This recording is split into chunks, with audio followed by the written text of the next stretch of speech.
괜찮긴 합니다.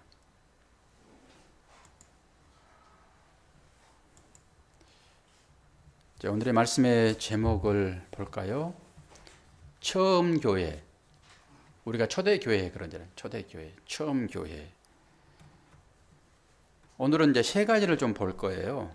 이제 회개하고 세례하고 성찬. 오늘 마침 성찬이 또 준비가 되어 가지고 성찬의 의미가 좀 새롭지요. 유대인들의 신앙생활은 성전 중심의 신앙생활을 했잖아요. 성전. 근데 그걸 이제 깨부시고 예수님께서는 이제 말씀 중심의 교회를 새롭게 만들고 계시는 거예요. 이제 우리가 어디에 속해 있는지를 또 말씀을 통해서 볼 수 있죠. 아직도 구약 시대에 그러니까 예수님 오시기 전에 그 성전 중심, 그 중심의 신앙생활을 하고 있게 되면은 우리는 아직도 율법에서 벗어나지 못한 자가 되고 주님의 가르침과는 좀 멀리 떨어져 있는 그런 상태라고 보면 됩니다. 그래서 성전 중심의 예배를 이제 파하시고 새롭게 말씀 중심으로 교회를 만드신다라고 보면 되겠죠. 성령이 불의 해같이 임했잖아요. 그래서 각 사람의 마음에 들어가니까 그들이 새로운 말을 했는데 그 말이 방언이라고 하는 것이죠. 그 방언은 각 지방말이잖아요. 지방말.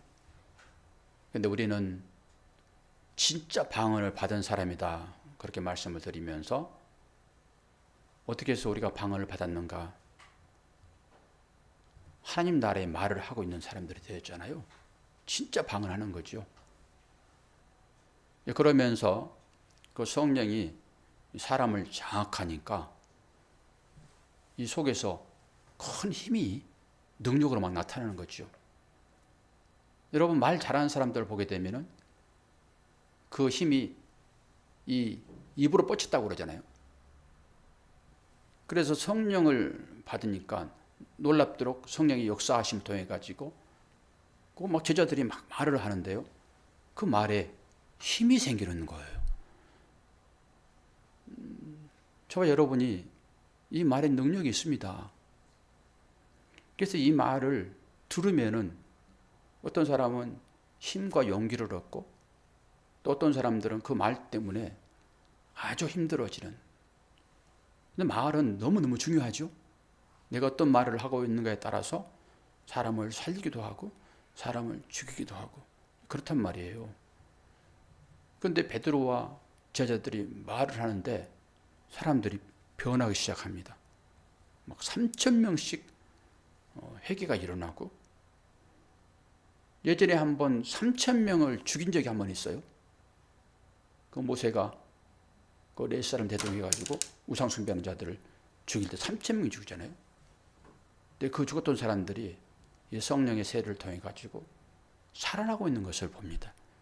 말씀은 사람을 죽이기도 하고 살리기도 한다라고 하는 거예요. 그게 이제 오늘 봉독했던 37절이잖아요.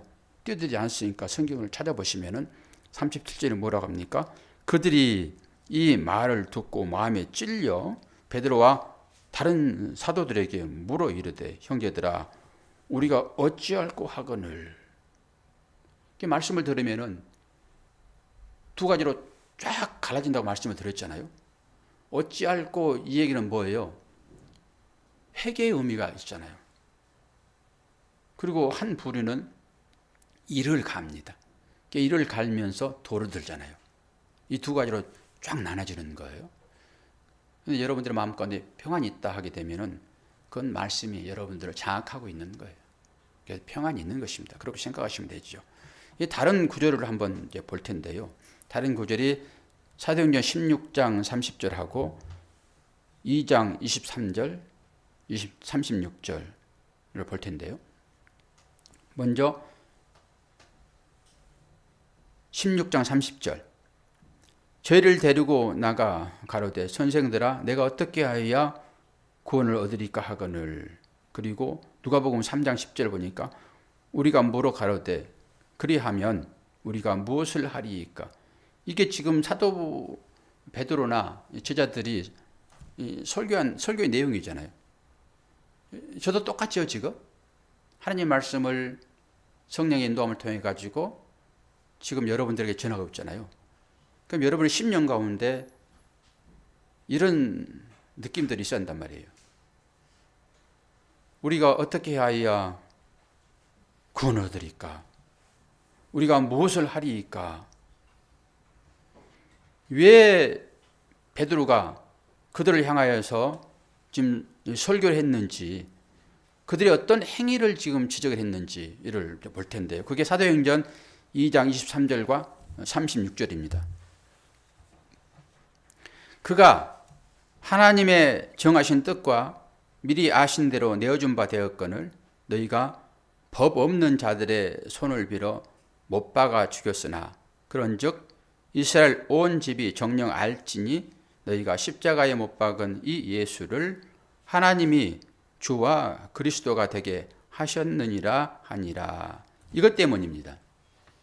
이것 때문에 지금 그들이 찔림이 왔단 말이죠. 우리가 잘 알다시피 예수님은 하나님이세요. 하나님이 당신을 계시하는 특별 계시가 예수 그리스도예요.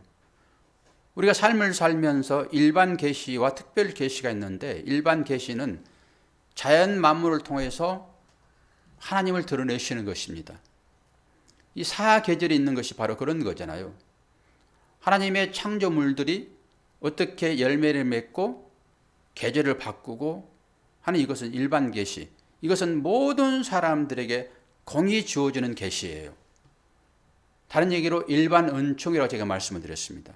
이 일반 은총은 비 올 때 다 같이 비 맞는 거예요. 지금 코로나가 얼마나 성황을 이루고 있습니까? 이런 부분에서 우리가 다 피해자가 되잖아요. 이런 부분이죠. 하나님을 믿는다 해가지고 코로나가 너는 하나님 믿으니까 내가 피해갈게 이럽니까? 그런 거 아니잖아요. 비 올 때 비 맞고, 그리고 구름이 태양을 가려서 우리가 그 안에서 믿지 않는 자나 믿는 자나 공이 그 하나님 은혜 가운데 들어가 있는 것이죠. 이게 일반 계시이며 일반 은총입니다. 그런데 우리들에게, 하나님 믿는 자들에게는 특별 은총과 특별 계시가 있단 말이죠. 그 특별 계시가 하나님이 몸을 입으신 거예요. 그 몸이 누굽니까? 예수 그리스도요. 예수 그리스도가 이 땅에 왜 오셨을까요? 물론 여러분들에게 복 주시기 위해 오셨죠. 복 주시기 위하여. 그 복은 뭐죠? 영원한 생명이요. 영원한 생명 주시기 위해 오셨단 말이에요. 있다가 없어질 그게 아니란 말이죠. 근데 물질은 전부 있다가 없어지잖아요. 생명도 마찬가지고. 그 복이라고 하는 그 개념은 영원한 생명이란 말이죠. 그 생명을 우리에게 주셨는데 방법이 좀 독특하지요. 십자가를 통해서만 가능한 것입니다. 그래서 예수 그리스도가 십자가를 지실 수밖에 없어요. 그분은 그 일 하기 위해 이 땅에 오셨다니까요.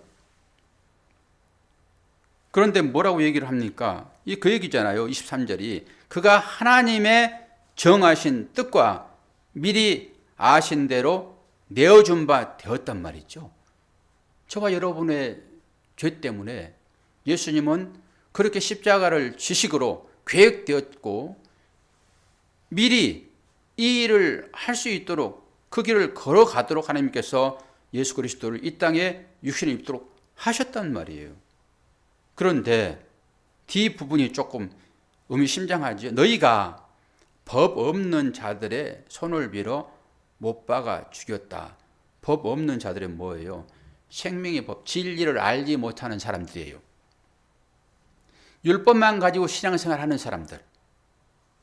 사도 바울이 예수 만나기 전 그 열심입니다. 하나님을 열심히 믿었잖아요. 근데 예수를 믿는다고 하니까 예수를 믿는 사람들은 전부 이단이라고 그래가지고 사도 바울이 그거 열심히 찾아다니는 거예요. 공문 받아가지고. 말 타고 가다가 다메섹에서 그리스도를 만나잖아요. 만나는 순간 사도 바울의 인생은 완전히 180도로 달라집니다.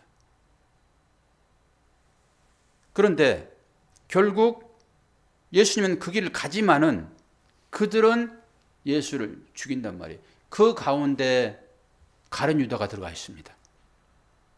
주님 뭐라고 말씀하세요? 나는 내 길을 갈 거야. 어디로? 죽으로. 십자가를 지러 나는 갈 거야. 그런데 어떤 상황들이 전개가 돼야 되잖아요. 그 일을 하려고 그러면은. 누군가는 예수를 팔아야 되는 거예요. 어쩌면 가룟 유다는 그 하나님의 선하신 뜻에 쓰여진 거 아닙니까? 주님이 가시는 그 길을 갈 수 있도록 파는 거라니까요. 그럼에도 불구하고 주님이 그 가룟 유다를 향하여서 차라리 너는 나하지 않을 뻔 했으면 좋겠다. 나하지 않았으면 좋을 뻔 했겠다. 이렇게 얘기한단 말이에요. 주님은 그 길을 가시는데 누군가를 통해서 그 길에 도구로 쓰여지는 것이죠. 저와 여러분이 어떻게 쓰여지기를 바랍니까? 주님은 당연히 그 길을 걸어가시는데 내가 거기에 쓰여지기를 바라세요? 이건 안 되는 거예요. 그렇게 하셨다라고 하는 것이죠, 지금. 그래서 그에 대하여 지적하는 거잖아요, 지금 사도 바울이. 그랬더니 이 찔림이 왔다는 거예요, 지금. 그들은 알지 못하고 그 일을 행했지만은 말씀이 떨어지게 되면은 그 말씀이 뭐 하죠? 그들의 마음 가운데 있는 죄를 드러냅니다. 여러분, 전혀 사람들을 보지 않게 몰래 죄를 짓고 숨어보세요. 그러면 하나님 모르십니까? 누가 죄를 고하지요? 내 안에 있는 죄가 고백을 해요. 내 안에 있는 죄가 나를 고소한다니까요. 그래서 말씀이 떨어지게 되면 어찌할 거라고 나오는 거예요. 말씀이 조명하는 거잖아요. 그래서 이 사람들의 반응이 이렇게 나타났더라라고 하는 것이죠. 그러면서 오늘 세 가지를 이제 살펴볼 건데요. 첫 번째, 회개가 일어납니다. 회개. 우리 모두는 다 회개되어진 자지요. 회개 그러면은 우리가 일반적으로 잘못했으니까 용서해 주세요. 이것은 뉘우침입니다, 여러분. 뉘우침. 회개는 메타노이아, 슈브 그러는데 가던 길을 돌이키는 거예요. 가던 길을 돌이키는 것입니다. 어디로 가는 길을 돌이키는 거죠? 죄악으로 가는 길을 돌이키는 거예요. 그럼 죄가 무엇이죠? 죄가 뭡니까? 오늘 또 아이들과 얘기를 했는데 죄는 있어야 할 자리를 벗어나는 것입니다. 그게 자리 이탈이라고 했어요. 불교에서는 자리 이타가 아니라 자리를 벗어나는 것. 그게 하나님의 자녀들이 살아야 할 자리가 분명히 있단 말이에요. 근데 그 자리를 벗어나는 거예요. 좀 더 쉽게 얘기하면은 죄라고 하는 것은 하나님을 믿지 않는 것입니다. 하나님을 믿지 않기 때문에 자기가 있어야 할 그 자리에서 벗어나 있는 거죠. 피조물이 자기가 있어야 할 그 자리에 있게 되면은 그게 안식입니다. 본인도 안식하시고 하나님도 안식하세요. 자리를 벗어났다. 그 얘기는 어떤 것이죠? 하나님이 원하시는 삶을 사는 것이 아니라 내가 원하는 삶으로 가는 거예요. 이 모든 사람들이 다 자기가 원하는 삶을 살지 않아요? 무슨 말씀을 그렇게 하세요? 이렇게 질문할 수는 있을 것입니다. 그러나 하나님을 믿는 사람은 말씀에 순종해야 되기 때문에 말씀에 순종함이라고 하는 것은 하나님 뜻대로 하는 것입니다. 이게 순종이에요. 너 그 안에 있어. 너는 오늘 원 안에 있어야 돼. 그리고 원 안에 집어넣으면 그 원 안에 있으면 되는 거예요. 내일은 내가 직사각형 안에 너를 넣을 거야? 예. 어제는 왜 원 안에 넣었다가 오늘 직사각형 안에 넣으려고 했어요? 이런 토를 달지 않는 것입니다. 내가 그렇게 하면은 너 거기 그렇게 있으면 되는 거야. 이게 믿음입니다. 이 자리를 떠나 있는 것이에요. 그러니까 내 욕심대로, 내 마음대로 살겠다고 하는 이것 버리는 것입니다. 거기에서 돌아오는 게 회개예요. 쉽잖아요. 내가 살고 싶은 대로 살지 않고 하나님께서 원하시는 삶을 살아야지 라고 하는 것이 턴입니다.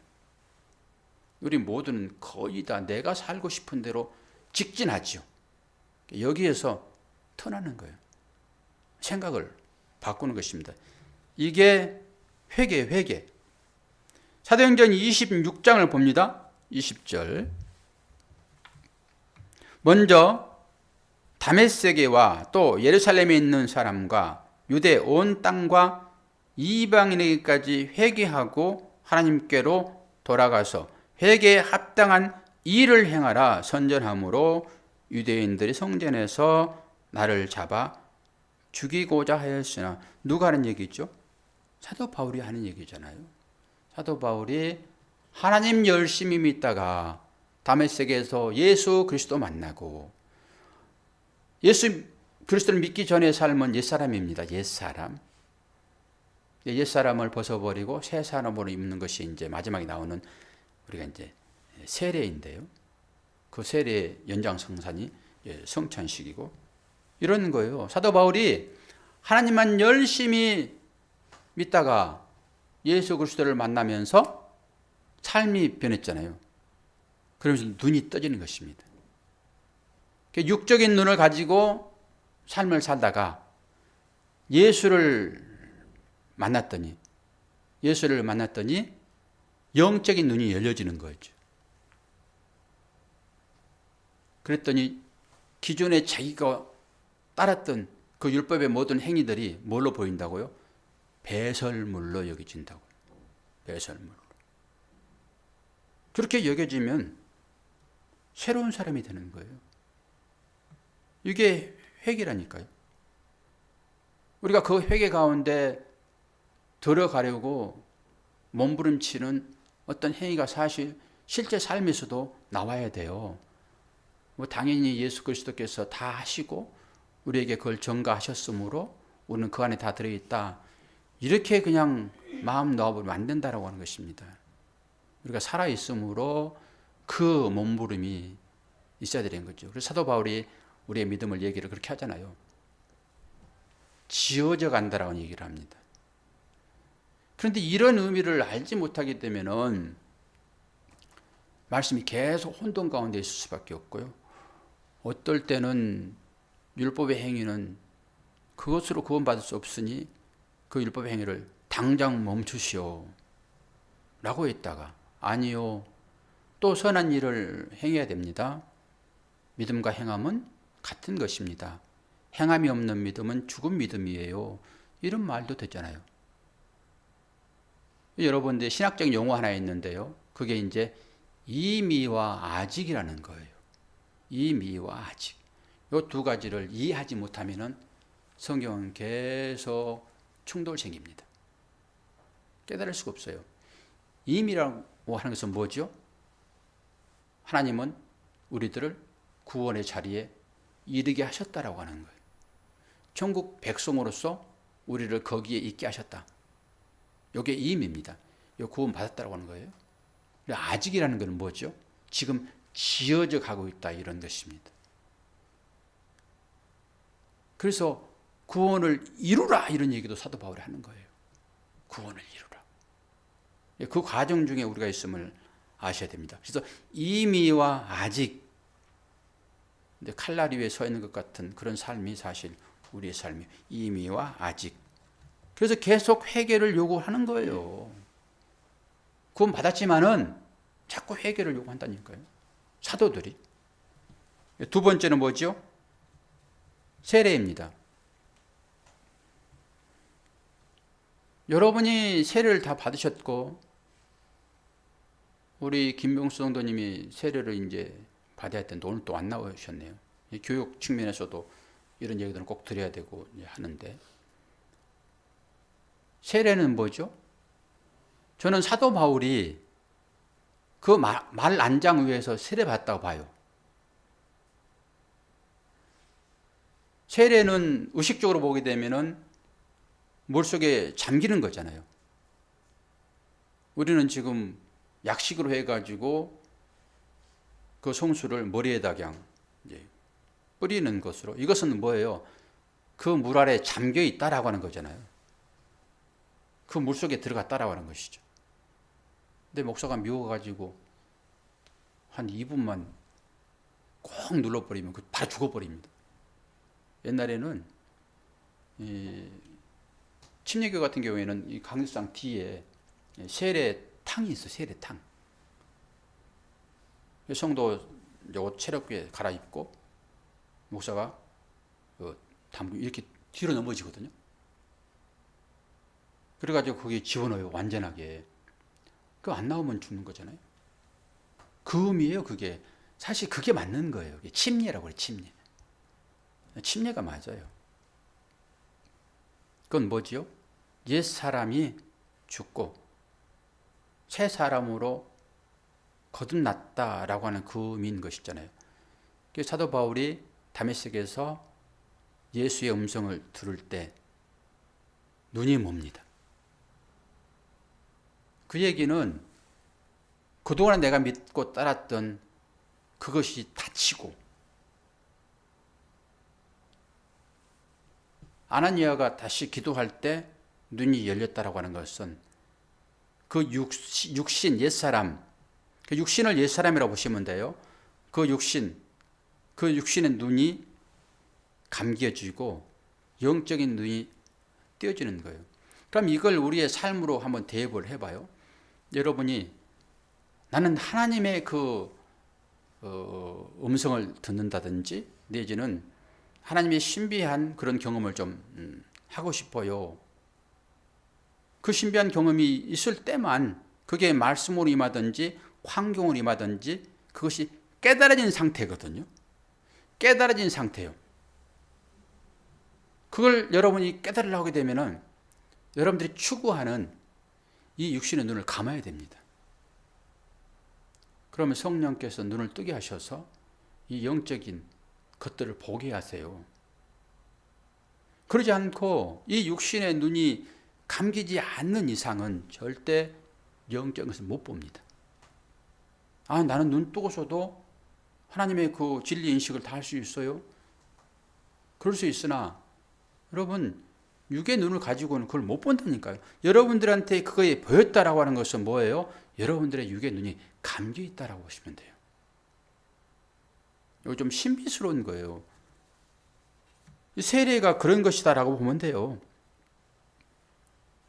그런데 우리가 성경에서 한 사람을 등장시켜 가지고 그 옛 사람이 죽고 새 사람으로 거듭난 상태, 이게 이제 세례이거든요. 세례. 그 사건을 한번 볼 텐데요. 요한복음 3장 3절입니다. 예수께서 가라사대 진실로 진실로 내게 이르노니 사람이 거듭나지 아니하면 하나님 나라를 볼 수 없느니라. 여기 나오잖아요. 거듭난 상태. 여기 이 사람이 니고데모예요. 이 사람이 누구예요? 율법학자입니다. 율법학자라고 하는 건 뭐예요? 성경을 통째로 다 깨달아 아는 사람이란 말이에요. 사도 바울도 똑같아요. 사도 바울이 본인이 고백했죠. 나는 율법의 의로는 흠이 없는 자이다. 율법을 완벽하게 지켰다라고 하는 거예요. 사도 바울은 삶으로 나타났다니까요. 그런데 그 열심으로 구원받지 못해요. 예수 만나지 못합니다. 예수를 만나는 것은 성령이 임할 때만 가능한 것입니다. 그래서 이 니고데모도 사도 바울처럼 성경을 통달한 자예요. 가르치는 자라고요. 그런데 예수를 만나고 나서 예수께서 말씀하시잖아요. 사람이 거듭나지 아니하면은 하나님 나라에 이룰 수 없다. 그러니까 뭐라고 이 말씀을 받지요? 여러분이 제가 설교할 때 말씀을 어떻게 받는지를 한번 보세요. 예수께서 그렇게 말씀하실 때 이 니고데모는 그 말씀을 영으로 받지를 못하고 육으로 딱 받습니다. 어떤 거죠? 거듭났다라는 그 단어만 가지고 여러분 생각해 보세요. 거듭남이란 뭐죠? 새롭게 나는 거잖아요. 육으로 받으니까 어떻게 사람이 다시 모태에 들어갔다가 나올 수 있습니까? 이렇게 받는 거예요. 이게 육으로 받는 것입니다. 하나님 말씀을. 예수님께서 거듭이라는 얘기를 하잖아요. 거듭나야 된다. 이 얘기는 뭐죠? 영의 소리잖아요. 하나님 말씀을 여러분이 들을 때 영의 소리로 들어야지만 여러분 영이 거듭나는 거예요. 이것을 성령 세례다 그래요. 그래서 말씀이 떨어지게 되면은 여러분들이 그 말씀을 가지고 나의 행위를 바꿔내야지 이거 안 되는 거예요. 우리 육신의 어떤 삶을 유지하기 위하여 이 계명을 지키는 것을 유대주의라고 얘기를 해요. 인본주의라 얘기를 한 것이고요. 그러면 잘 살펴보시면은 수많은 교회들이 거의 유대주의나 인본주의로 간단 말이에요. 그러면은 주님은 그 사람들을 뭐라고 얘기하죠? 내 반대편에 있는 자들아 얘기를 해버린단 말입니다. 그럼 안 되는 거잖아요. 이거 살피셔야 돼요. 내가 하나님 말씀을 듣는데 나는 이 말씀을 차용하여 삶의 변화를 일으킬 것인가? 착하게 살아라, 선하게 살아라 라고 하니까 그런 삶으로 이걸 취하는가를 보셔야 한단 말이에요. 그게 육으로 하나님 말씀 받는 거예요. 그랬더니 니고데모와는 다시 얘기를 하지 않습니다. 예수님께서 거듭남이 뭔지를 네가 잘 모르는구나. 율법으로 네가 아무리 하나님 말씀을 많이 알았다 할지라도 너는 성령으로 거듭나지 않는 사람이야. 그래서 성령으로 거듭나지 않는 사람은 여러분 구원 없습니다. 잘 보셔야 돼요. 그래서 구원의 조건이 뭐라고요? 회개를 전제하기 때문에 회개는 거듭남의 과정을 그렇게 표현해요. 거듭남이란 뭐지요? 새롭게 다시 있게 된다 이런 얘기잖아요. 다른 얘기로 옛사람이 죽고 새 사람으로 다시 태어나는 과정. 그것이 무엇일까요? 그게 세례입니다. 그게 세례. 그래도 구약에서 한번 세례의 모형이 어떤 것인지를 찾아볼 텐데요. 에스겔서 36장. 여러분들이 하나님 말씀을 공부하지 않고서는 이 진리의 인식의 체계로 들어갈 수가 없어요. 그냥 막연하게 도덕적인 윤리적인 어떤 좋은 말을 듣는 것으로 하나님을 찾고 그런 설교를 찾게 되면은 여러분 유대주의 된다니까요. 유대주의는 구원 없습니다.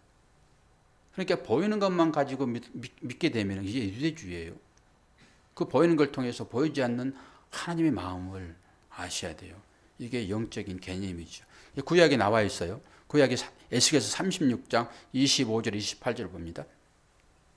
맑은 물로 너희에게 뿌려서 너희로 정결케 하되 곧 너희 모든 더러운 것에서와 모든 우상을 섬김에서 너희를 정결하게 할 것이며 또 새 영을 너희 속에 두고 새 마음을 너희에게 주되 너희 육신에서 굳은 마음을 제하고 부드러운 마음을 줄 것이며 또 내 신을 너희 속에 두어 너희로 내 율례를 행하게 하리니 너희가 내 규례를 지켜 행할지니라. 내가 너희 열조에게 준 땅에 너희가 거하여 내 백성이 되고 나는 너희의 하나님이 되리라. 이 에스겔서를 통해 가지고 세례가 뭔지를 보여주잖아요. 물로 뿌려서 정결케 한다라고 하는 거잖아요, 지금. 그리고 새 영을 마음에 주어서 마음을 부드럽게 한대요. 여러분 새싹이 나오려고 그러면 새싹은 믿음으로 볼 수 있는데요. 새싹이 나오려고 그러면 믿음이 성장하려고 그러면 여러분 굳은 마음을 바꿔야 됩니다. 마음이 굳어졌으면 절대 사랑이 안 나옵니다.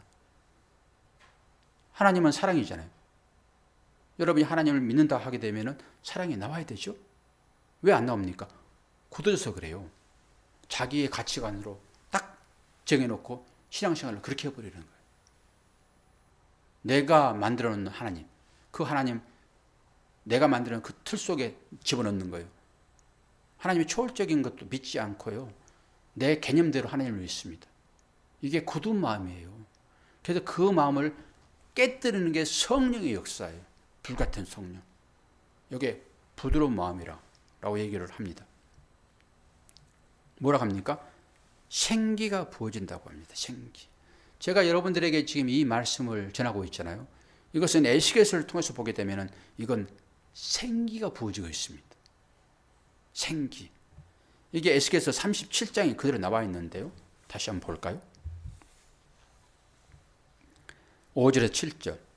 주 여호와께서 이 뼈들에게 말씀하시기를 내가 생기로 너희에게 들어가게 하리니 너희가 살리라.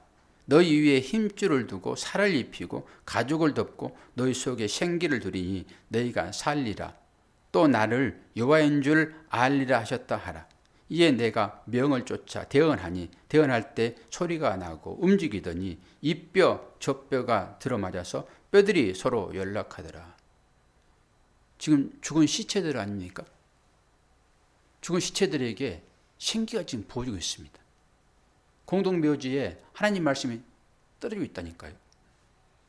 그랬더니 이게 살이 입혀지고 가죽이 덮이고 이게 그들이 사람이 됐다라고 하는 거잖아요. 여러분의 실체가 어떤지를 보셔야 돼요. 나는 이 공동묘지에 죽어있는 시체처럼의 삶은 아닌가. 여기 자리 이탈입니다. 하나님의 자리에서 벗어난 사람들의 상태예요. 내가 살아서 아무리 열심히 뛰어도 생기가 부어지지 않으면 이런 상태다라고 하는 거예요. 그런 상태에 말씀이 생기가 돼가지고 이게 성령 루아예요. 말씀이 들어갔더니 그들이 살아나더라 이런 것이에요. 그러니까 이게 실제 보이는 것입니까? 영적인 거잖아요. 내 마음이 어떤 상태에 있는가? 하나님을 떠나서 내 마음대로 살고자 하는 이 삶이 나한테 있는가? 이런 자들에게 생기가 부어지게 되면은 하나님의 사람이 되는 거예요. 저와 여러분이 그렇게 돼가지고 여기에 지금 나와 있다라고 보시면 됩니다. 그래서 이 세례가 진행될 때 진리의 물이 부어질 때 옛사람이 죽고 새 사람으로 다시 일으켜 시험을 받는 거예요. 민주 씨가 지난번에 세례 받은 게 그런 의미라니까요. 그냥 대충 받는지 모르겠지만은 옛사람이 죽고 새 사람으로 살았습니다라는 의미란 말이에요. 그때 다 고백 다 했잖아요. 그 믿음의 고백들을 까맣게 잊어버렸지만 여러분 모두가 다 그걸 회복하셔야 돼요. 우리가 그 의미를 가지고 세례를 받습니까? 대부분 육적인 어떤 것을 가지고 세례를 받죠. 뒤늦게서야 그걸 안다니까요. 와, 그때 그 받았던 그 물 세례가 이 의미가 있구나. 이거 받지 않으면 큰일 나겠구나. 이렇게 회복하는 거예요. 이런 말씀을 통해 가지고 내가 어떻게 구원 받았는가. 그리고 마지막에 우리가 이제 사도행전을 봤지만은 그들이 뭐 합니까? 서로 떡을 떼며 즐거워하잖아요. 이 떡이 성만찬입니다. 이 말씀이 마태복음 26장에 그대로 주어지죠. 제가 세례 성찬식 할 때마다 읽어드리는 말씀이에요. 마태복음 26장 26절 28절.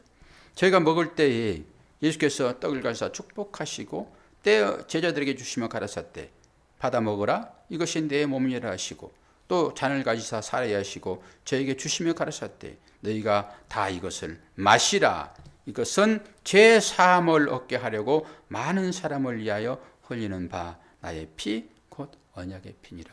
이거 보세요. 이게 전부 영적인 현실이라니까요. 세례도 마찬가지고 주님 말씀하시잖아요. 이 떡은 빵이에요. 지금 우리가 말할 때 이것은 내 몸이다 그래요. 내 몸이다. 너희들이 내 몸을 먹어야 사는 거야. 이거 영적인 거잖아요. 그러니까 이 영적인 현실이 나의 삶으로 오게 되면은 이게 실제 삶이 돼가지고 예수 그리스도의 삶이 나온다니까요. 성령이 잡히게 되면은. 그리고 우리가 피도 마찬가지잖아요. 피는 생명의 근원이니까 그 예수의 피를 먹는 거잖아요. 그럼 예수화가 되는 거예요. 우리가 실제 삶에서 한 달에 한 번씩 이렇게 주어지는 것은 우리가 늘 잊어버리니까 새롭게 이걸 기억해서 나의 삶이 하나님의 자리에서 멀리 벗어났다 하게 되면 다시 돌아와서 회개, 다시 돌아와서 이 자리에 자꾸 가는 거죠. 이 하나님께서 정해놓은 이 원이나 삼각형이나 직사각형이나 하나님께서 정해놓은 그 자리에 있으면은 다시 회복하여 뭐가 나옵니까? 사랑이 나오죠. 그게 이웃 사랑 아닙니까? 이 마지막으로는 이거 하나 하고 있느냐 진짜로. 우리한테 아가페 사랑이 안 나온다니까요. 아가페 사랑이 우리한테 어떻게 나옵니까? 하나님은 너희들이 하고 있는 그 행위, 그 사랑을 아가페로 여겨줄게. 그거 열심히 해. 그러는 거예요. 그러니까 똑같이 사랑을 하고 있어도 우리가 하고 있는 그 사랑과 이 진리를 알지 못하고 해하고 있는 수많은 자선가들이 하는 그 사랑과는 차원이 다른 거예요. 그들이 하고 있는 것은 사도 바울이 했던 하나님을 열심히 믿었던 그 일들이고, 우리가 하는 이 일은 예수 그리스도를 만나고 변화하여 하나님의 자리에, 원하는 그 자리에 있게 되는 것, 이거 하고 있으면 똑같은 사랑의 모형이지만은, 똑같이 율법이지만은 우리는 여기 안에 있으므로 이 안에 들어있는 자만 하나님께서 휴거 부르셔서 하나님 나라에 영원히 있게 되는 거예요. 근데 우리가 여기에 계속 있을 수 있냐고요. 저도 속에서 막 끓은 것이 있는데 갔다가도 다시 정신 차리고 돌아와서 이게 계속 부어지는 거 아닙니까? 이걸 모르게 되면 그것이 사랑인 거야 라고 자선이나 하고 쌀떡이 쌀 긁어가지고 아무 의미 없이 그냥 일반적인 사랑해버리게 되면 그거 열심히 하면 할수록 지옥 미창에 들어간다니까요. 왜 그래요? 내 것을 하기 때문에 그래요. 내 것으로. 우리는 주의 우리 삶을 한번 잘 보세요. 여러분 주의 삶을 살아가는 자들이 어떻게 나오고 있는지 잘 보여집니다, 여러분. 오늘 성령이 임했더니 사람들이 어떤 식으로 바뀌더냐? 사도행전 2장의 말씀이 처음 교회의 말, 처음 교회. 그러니까 우리가 이것을 회복해야 한단 말이에요. 그 마음으로. 어떨 때 가능합니까? 성령이 부어질 때. 오늘 또 그 의미를 가지고 성찬식을 하도록 하겠습니다. 기도하겠습니다. 하나님 아버지, 처음 교회 사람들이 어떤 일을 하고 살았는지, 오늘 우리들이 그 처음 교회에 있었던 일들을 경험하며 또한 성찬을 나누려고 합니다. 이 성찬은 주의 몸을 먹는 것이고 주의 피를 마시는 것이니 여기에 전부 동참된 자들은 주님의 삶이 우리의 삶 가운데 나타날 것을 믿습니다. 미움이 물러가고 불화가 물러가고 사랑만이 우리의 삶의 결정체로 나타날 것을 믿습니다. 그것이 회복되어지는 시간 될 수 있도록 은혜 허락하여 주옵소서.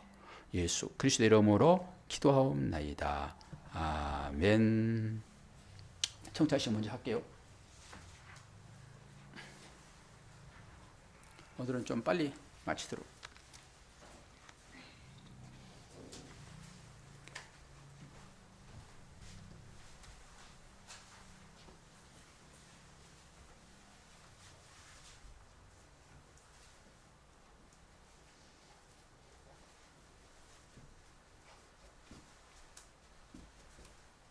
현동자 성도님은 중국에 있을 때 세례 받았겠어요? 네. 한국에 있었어요. 중국에서 세례 받았으면 두 번 세례는 할 수 없고 오늘 성찬식 참여하세요. 세례 받았으니까 다음에 제가 응답을 해서